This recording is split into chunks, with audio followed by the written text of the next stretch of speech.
Hi, it's Lucy here, and look at these gorgeous dies I'm going to use today.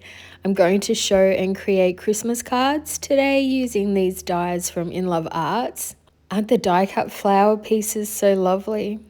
I also have 2 times $50 gift vouchers to give away in this video, and I also have a 25% off discount code, which I'll tell you more shortly.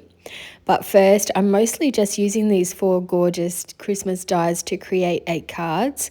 And here's a couple of the flowers I've already put together. I've bent their petals in different ways, and I'll be showing how I do that shortly. And I'll also be adding them to cards. I'll be creating some cards on video, but here's a couple I made earlier. I need to find some flower centers, so I hunted through my stash of bling to find something suitable. And I feel like the red roses look cute. You may notice I just changed my lighting here too. This gold bling center looks fantastic, but I don't have anything to match it for the smaller flower. I have a large gold brad that's also a great option. But I really like these white plastic flower centers that I found, so I'll use those. I die cut the star background out of white, gold and metallic red card, then paper pieced them together for that one. This card was so simple to create. I added the gold die cut background to white card. I also die cut the Christmas sentiment from white card and gold card, then added the gold lettering. And I love the simplicity yet luxurious look using the gold card. These next 2 are made together. I die cut the background and sentiments from lilac pattern paper and white card, and then swapped the positives and negatives to create both cards. I used glossy accents and glitter on one of the sentiments to help it stand out more. Okay, let's create some flowers and cards. I'm using my Viva 9-inch die cutting machine as it fits my 4 die sets here in one go. And I've done a review on this machine in case you haven't seen it and are interested in purchasing a machine. This one is the best value going around. I have a discount code as well as the link in the description box too. And as you can see on this sentiment, even though it's intricate, it's die cut it all out. And with all the flower layers die cut, I can start to bend the petals, and I do this by using any tubular item. Depending on the size of the petals, I'll use my craft knife, a pen or a clean lollipop stick to bend the petals. This first flower, I'll bend the petals over the top of the tubular item to give them a nice curve. To give more bend in the petals, I'm going to use the smallest tube and mostly just curve the center part of each petal. I'll do this with all of the flower layers, and this gives lots of dimension. This is a glitter paper, so it bends easily. This next flower is made from metallic red card, not paper, so it's not so easy to bend as it's thicker. So I'll use the large tubular item to give the dimension. If I bend it too much, the card will crease, and being metallic, it will be easy to see. Do you start your Christmas card making this early in the year? I'd love to hear when you start on your Christmas cards. With this red flower, I'm going to bend the petals the opposite way by bending them under my craft knife, and this gives a completely different look. I love both ways. Let me know if you have a preference.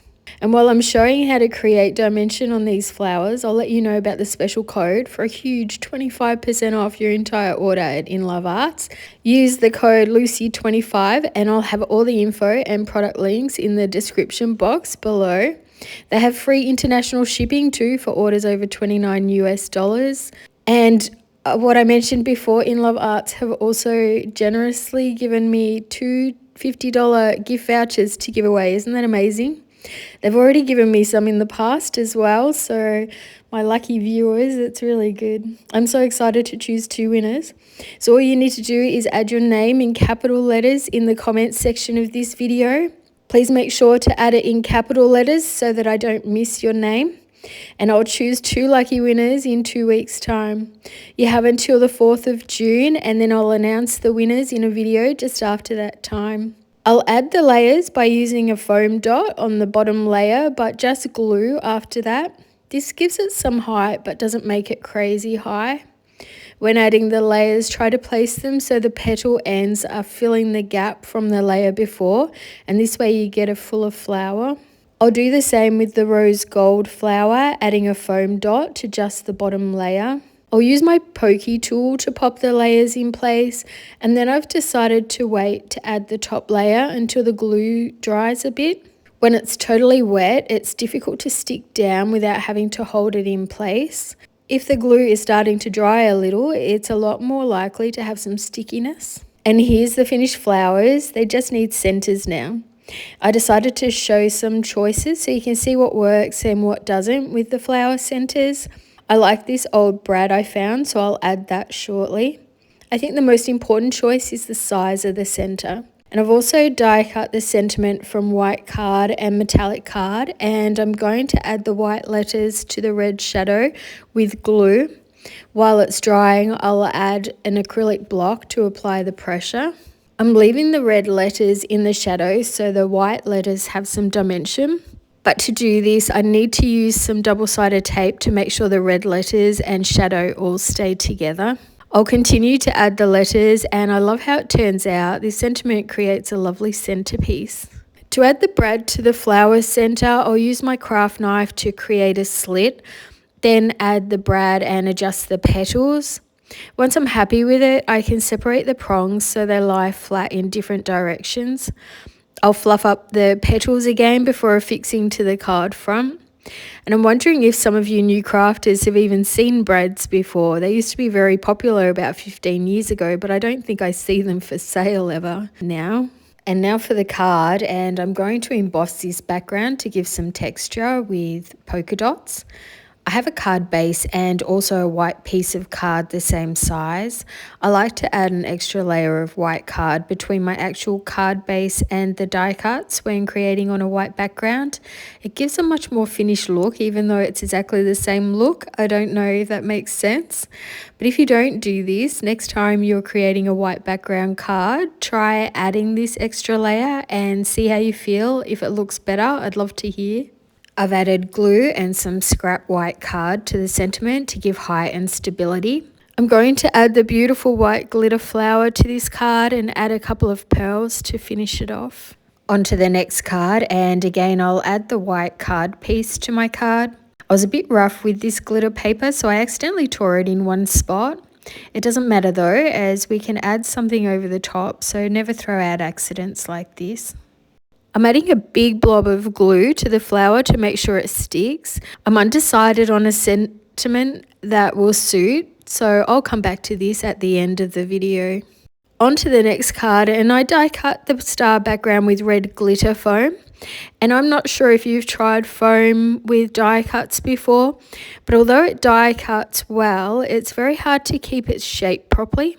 So the frame border was too wonky for my liking, so I cut it off and I'll just use the lines of stars. Uniquely Creative have lots of these sentiment strip sheets and a matching die that cuts them all out perfectly in one go. So I'll pop that through my die cutting machine and I'll use these. I added foam tape to the sentiment. I'll add a pearl to the flower center. I'll add the metallic red flower on this one, and I'll cut a couple of the stars off one of the spare lines to use too. When an embellishment is quite heavy, you don't want to be stingy with the adhesive and chancing it falling off when the recipient pulls out the card from the envelope. For this next sentiment, I took out all the white glitter letters and will inlay all the rose gold ones.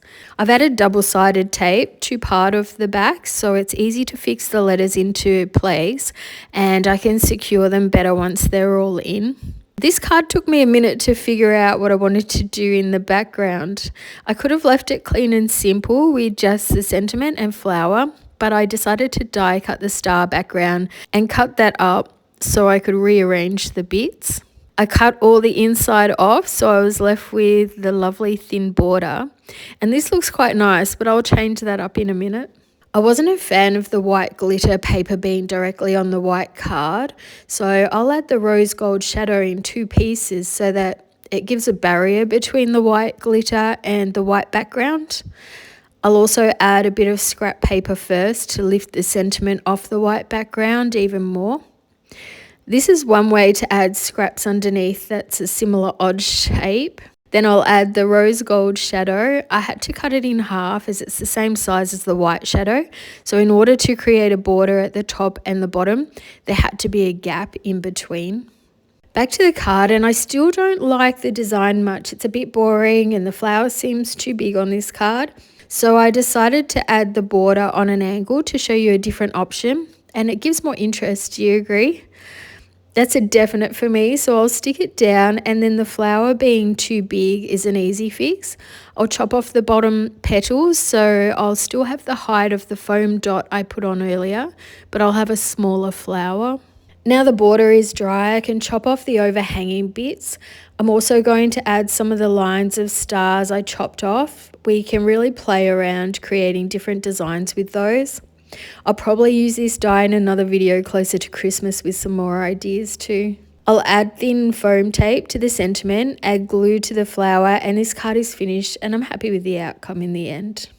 So here's a closer look at all 8 cards, including the one I hadn't added a sentiment on. And just a reminder that I have 2 times $50 US dollars, that's about 70 Australian dollars. Gift vouchers to be won from In Love Arts, so you could choose all these dies and still have money left over. The Merry Christmas sentiment die is only $5.50 US or $9 Australian, and that's before the 25 to 50% off discounts are applied. So feel free to go shopping anytime there and use my discount code. Even the star background die is only $7.50 US or $12 Australian. And here I finally chose a wooden sentiment, which I heat embossed with a pearl embossing powder to give a subtle sheen. I have other social media you can follow me on. You can find the links in the description box along with everything else you may want to know. So I hope you've enjoyed this video and give it a thumbs up. A big hello to Elaine and thank you for supporting my channel this week. I'll also be testing out our query in an upcoming video. I'll be back with some more videos soon, so please subscribe if you're not already, and thank you to all my subscribers for watching, especially if you've watched it all the way through. It's much appreciated, and I love hearing that you've learned something from my videos or been inspired by it. It makes my day. Is anyone going to get started on their Christmas card making now? That's it from me. Happy crafting, and bye for now.